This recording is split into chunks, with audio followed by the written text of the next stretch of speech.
before we can cross to Craig McCulloch, who's in Vancouver. Craig, tell us more about these mass evacuations. Is it looking like they're going to meet that noon deadline? Well, they have less than 2 hours to find that out, Allison.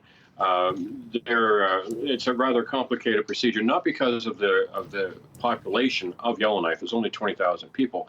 It's because of the remoteness. Those leaving by road have a 14-hour drive to get to any major center in the neighboring province of Alberta.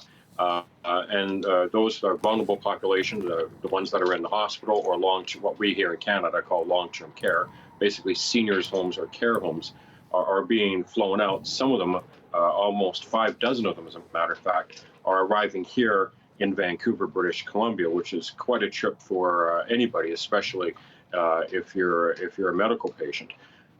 So they have been doing this for the last couple of days.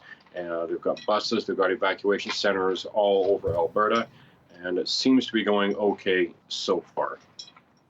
And this is just one of over 1,000 fires burning across Canada. Kelowna in British Columbia just declared a state of emergency. Can you tell us about what's going on elsewhere around the country?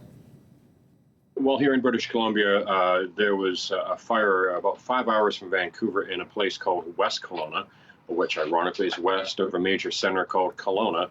And the number of people were under evacuation orders in more rural areas and under evacuation alert in more developed areas.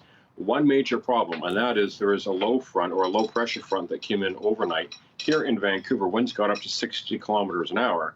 And it's believed that the fire in West Kelowna jumped over Okanagan Lake and landed in the town of Kelowna itself. And that is quite an amazing feat, as you can see on the images here. It's very uncommon for that to happen. And Okanagan Lake is one of the biggest, if not the biggest here in British Columbia. If you're in a boat, it will take you an hour and a half going full steam to get from the southern end to the northern end.